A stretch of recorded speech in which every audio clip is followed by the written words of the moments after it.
About 5 years ago, the Computer Chronicles broadcast a special two-part series on computers in the Pentagon. These two programs looked at the efforts of the military to use computer technology in the development of new weapons and strategic systems. At the time, the work was somewhat theoretical, but with the events of the past few weeks in the Persian Gulf, the role of computer technology in war has become a very real subject. Because of the current interest in military technology, we're going to rebroadcast this special two-part series on computers and the Pentagon. Here is part one, originally broadcast in April 1986. But they won't let me go. Hey! MCO! Traditionally, the military has meant this, soldiers, and war has been your men against my men. But today, military strategy increasingly involves computers, and war is becoming your computer versus my computer. How have computers affected the military? And how has the military affected computers?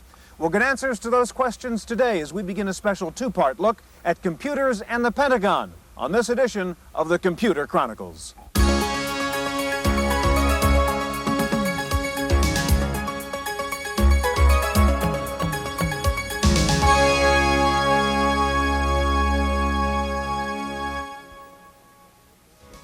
The Computer Chronicles is made possible in part by the Software Publishers Association, which reminds you it's a federal offense to copy software.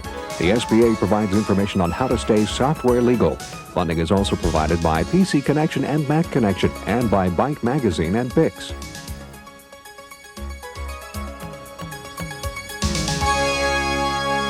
Welcome to the Computer Chronicles. I'm Stewart Cheifet, and this is Gary Kildall. Gary, we're watching the ancient art of war here. This is a game. We can see the old art of war involved bows and arrows and swords and so on. Today, war is really computers on one side and computers on the other side. How important really has the defense establishment been in the whole area of computer research? Well, Stewart, whether we like to acknowledge our heritage or not, the Department of Defense funding has been very important all along the development of computers, right from the very beginning, where computers were used to compute ballistics tables, through the investment in the space program, micro-miniaturization, microchips, and all that. Very important. Gary, today we're going to take a look at the Pentagon's role in computer research. We'll look at simulations, we'll look at robots, intelligent weapons, and Star Wars. We're going to begin with a background look at the Pentagon's role in computer research. Not long ago, Silicon Valley went into a slump, with computer companies looking at red ink and layoffs, bankruptcies and auctions. But for one group of companies, the military contractors, business is very good, and it's getting better. From smart missiles to the Strategic Defense Initiative, or Star Wars, the computer business is booming with defense-related projects. Pentagon spending in the Valley jumped $500 million in 1984 to over $4.5 billion, and increased again in 1985. Layoffs at semiconductor manufacturers are in sharp contrast with new employment at defense contractors, up 4,000 people at Lockheed Corporation alone. Analysts estimate that anywhere from 15 to 30% of high-tech workers are involved with defense-related work. Critics worry that the trend away from commercial products to direct military applications will thwart the young industry's reputation for taking innovative risks. But those within the industry don't think so. The government will fund research, whereas the private sector is not interested in funding research. Now, the military and the government has particular goals for that research, so they're not just funding it for its own sake, but the government, in particular the Defense Department, has a very long-term perspective on research. They don't expect to see results of your basic or applied research for 10 or perhaps even 15 to 20 years. That simply is not true in the private sector. In a mass raid, high-speed bombers could be in on us before we could determine their tracks. And then it would be too late to act.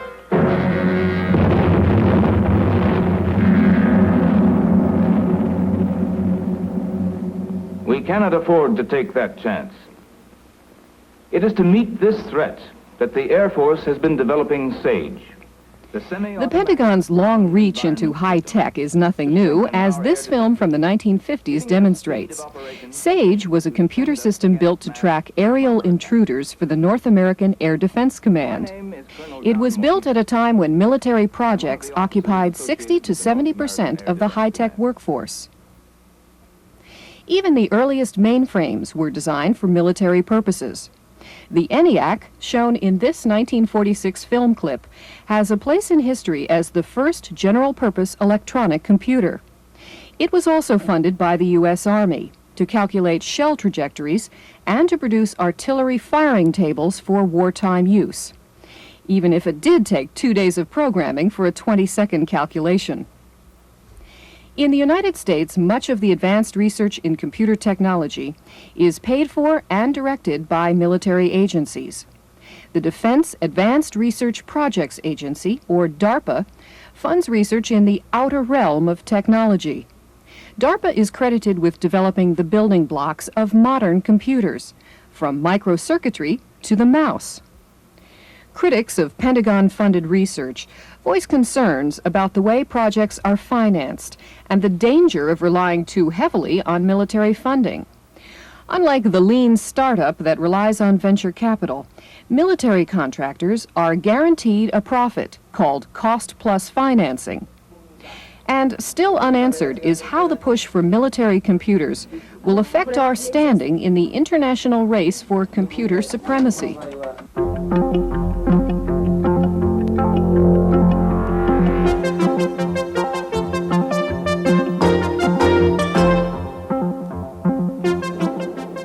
One of the earliest uses of computers in the military was in the development of simulators for aircraft. While flight simulators have been around since World War II, the early models were mechanical. The computerized simulators were developed in the early 1970s.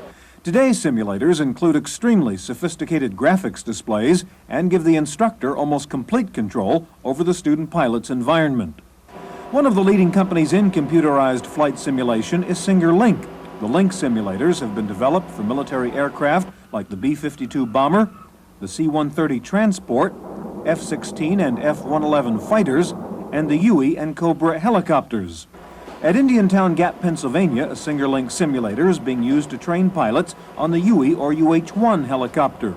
The system uses two Honeywell 790 mainframes to process a variety of analog and digital inputs.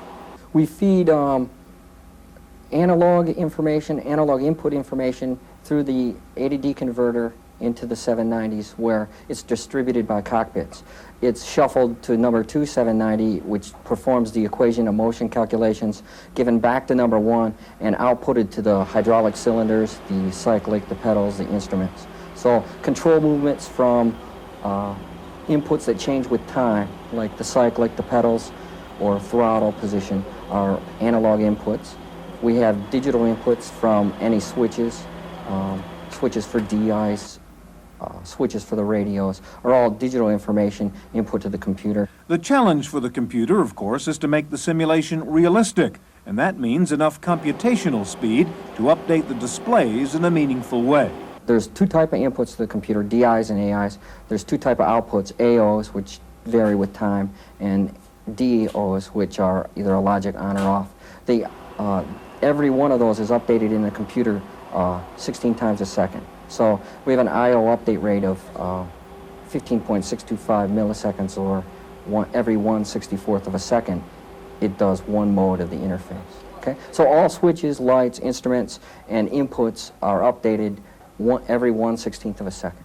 While early simulators were thought of as second best to actual in-flight training and used primarily to save money, the military says the new computerized simulators are not only cheaper, but better than the real thing.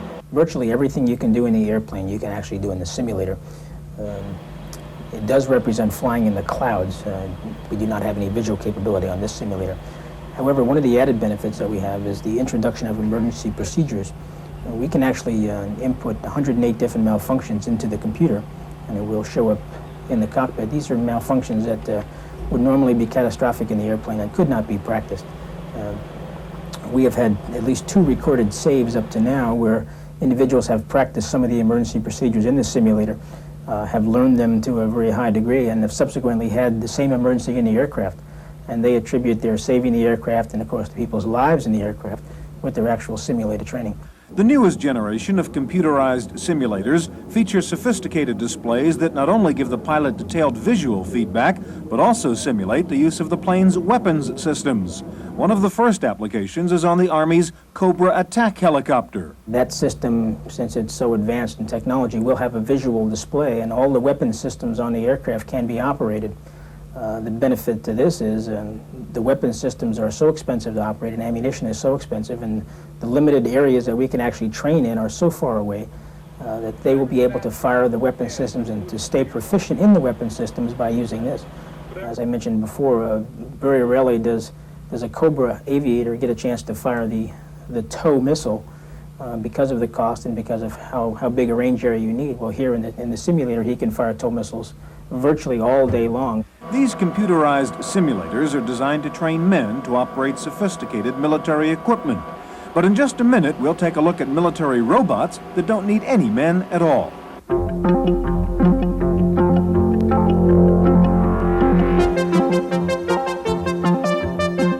This may not look much like a tank, but someday it could evolve into one, as robots become an increasingly important part of America's military strategy.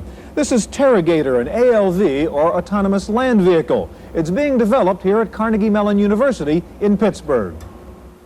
CMU's Robotics Institute is working on several aspects of robotics under a grant from DARPA, the Defense Advanced Research Projects Agency. While the work here is basic research, the military applications of an autonomous land vehicle are obvious. If you're in a new area where you don't know the terrain and you don't know what uses it has been put in, for example, there could be mines planted in a field. Even if you send a tank with people in it, you might in fact risk lives again. And again, an autonomous vehicle, an autonomous tank, which might conceivably go do the same thing, would in fact save lives. While the Terragator has very limited and specific functions, the scientists here are thinking about more sophisticated ALVs, futuristic robots that could actually become the soldiers of the future. There can be a droid that is dropped and which is self-protecting. If you've been seeing the Empire Strikes Back, they have these little droids that are dropped, and they are completely able to protect themselves. They shoot back and they're able to sense who is there and so on, but they're mainly able to survive, and even their destruction serves a purpose. That the fact that they're not able to communicate back shows that there's an enemy of superior intelligence that has been able to destroy a weapon of this type, which then tells you something about who you're dealing with and in what situation. One of the fundamental questions being studied here is how should robots move, on legs or on wheels? Right now, the betting is that wheels will win. We built a 6-legged vehicle, and now we are in the process of building a robot horse with 4 legs and gallop and do various kinds of gaits. But a large part of our research is wheeled vehicle research, because we think that is still going to be 80–90% of the need. Just because birds fly a certain way, you don't build airplanes the same way. So just because people walk doesn't mean you have to build robots that walk. But wheels present lots of problems. To move quickly, a robot may have to spin around. Not an easy task for a robot with old-fashioned wheels. So researchers here have literally reinvented the wheel and come up with one that goes forward and sideways. Another major problem in robotics is the sensory systems. The most simple human task can seem to be an impossible one for a robot. If a system has to go open the door and go outside, go through the corridor, we don't know how to do each of those steps. Opening the door without tearing the knob off is a very major problem. And the sensors, the touch sensors, and being able for a robot to feel and think and understand and do the right thing are things that have never been done before and will require many years of very sophisticated scientific research, if you will. And in the process, we'll create an understanding of a technology which will lead to household robots, perhaps, which will take care of the home and sweep the floors and answer the doorbell and get you a cup of coffee and all of those things. But the biggest problem for computer scientists here is vision. In order to open the door, you have to sense what it is there, where the knob is. And you can, if you look at that knob, you can see there are specular reflections. Those reflections make it appear as though there is a whole image of the whole room appearing on that little convex surface, which confuses the image further. And then after you decided that it has a round shape instead of an oval shape, grasping it is a problem. So there's a lot of image processing and a lot of data that comes in, and then a lot of thinking and interpretation that goes on in the environment. And then doing the actual task may be relatively simple compared to all the other things. Researchers here are approaching the vision problem from every possible angle. There are one-eyed robots, two-eyed robots, and robots with one eye which scans from side to side, much like a lizard. And there are robots with multiple vision systems, using video eyes, laser scanners, and sonar systems. But that creates a software problem, a problem of computer intelligence. That is the key problem in artificial intelligence, one of the key problems in artificial intelligence. Namely, if you have two experts, or two sensors, or two knowledge sources, telling you completely opposing things. One of them says there is an obstacle here, another one says the road is clear. Whom do you trust? How can you know what you do not know? People seem to somehow manage to make decisions under uncertainty, and giving a computer the same kind of plausible reasoning capabilities is something we're struggling with. We have simple solutions to it, but the problem is by no means solved. Perhaps the best example of the complexity of the vision problem for robots is what happened to Terragator one day while trying to follow a simple path. The path had a curve at a spot where there was a tree. The robot's computer is programmed to essentially follow a path in the middle of parallel lines. So the robot tried to walk up the tree thinking its parallel lines were more like a road than the curves of the actual road. The hardest problem is the problem of deciding what it is that you're seeing, the problem of vision. In the human brain, almost 30% of the human brain is dedicated to looking at a visual scene and interpreting it. That's a lot of computational power.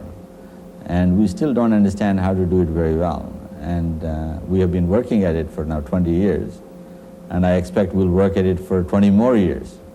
While researchers here in Pennsylvania are trying to solve the problems of robotics, across the country, computer scientists in California are working on the military applications of artificial intelligence. In just a moment, we'll take a look at an electronic scout, so stay with us.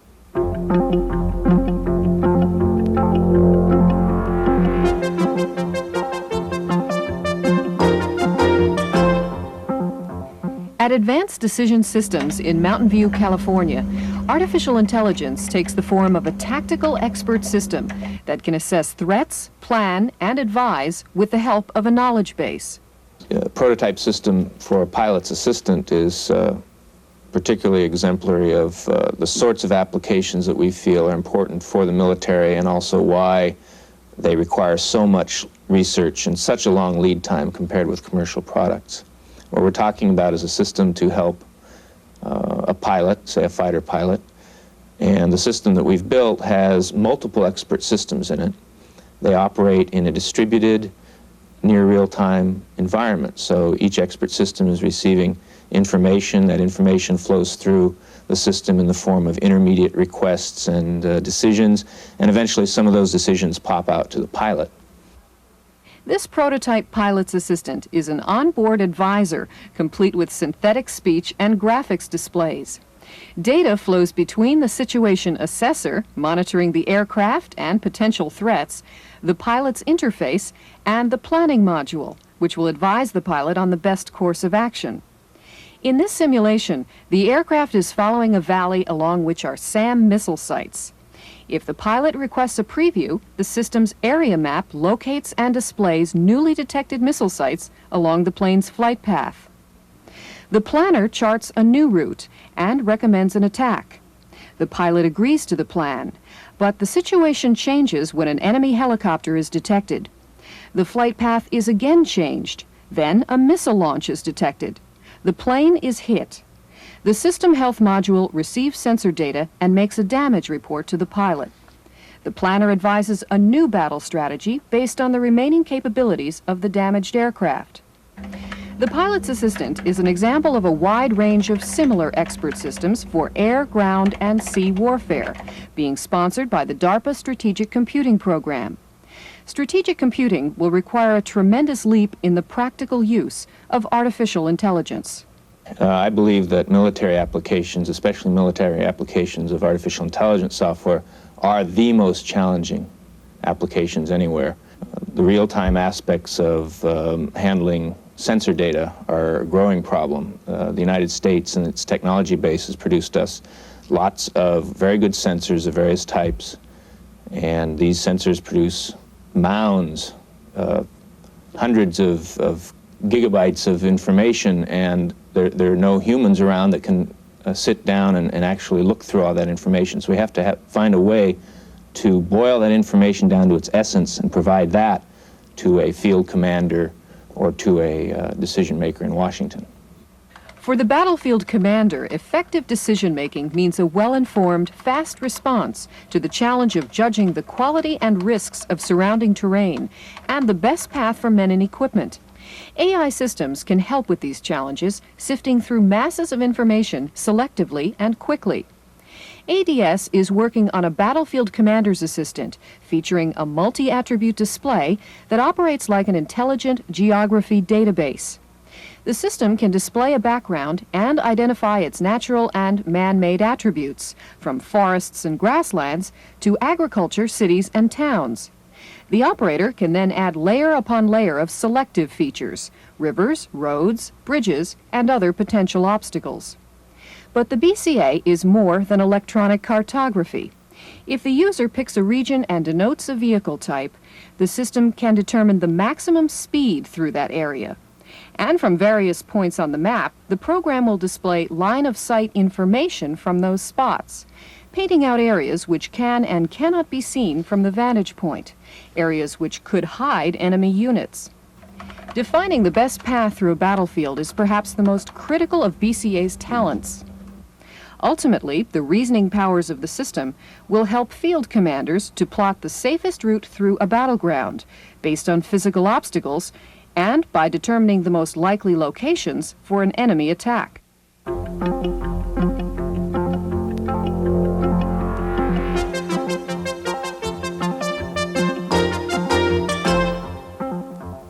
In the Random Access file this week, U.S. forces in the Persian Gulf are using many of the computer techniques developed over the last decade to wage and manage the war.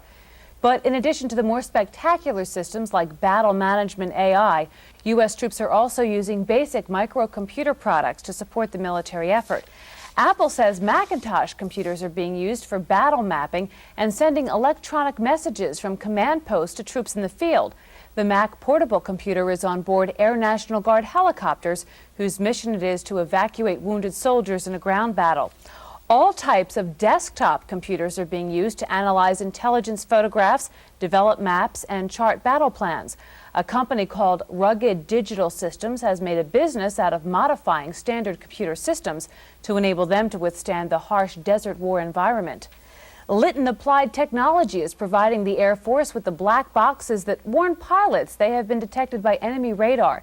These electronic warfare systems also send out false electronic signals to disguise aircraft tactics. The San Francisco Chronicle reports that Digital Equipment Corporation is receiving war dispatches via electronic mail from sources in Israel and Saudi Arabia. The email messages are sent on Digital's EasyNet mail system and therefore can avoid the Pentagon censors that mainstream journalists must deal with. And while we've heard that the Pentagon itself is getting some of its intelligence information from television, they are doing it with computers. Two different video capture systems from Rastar Ops and Radius are being used by the military to assemble TV news information. The boards allow intelligence personnel using PCs to freeze photographic images from live television signals and store them in digitized databases. In other computer news, Go Corporation has unveiled their PenPoint operating system. The system recognizes hand-printed characters for data entry.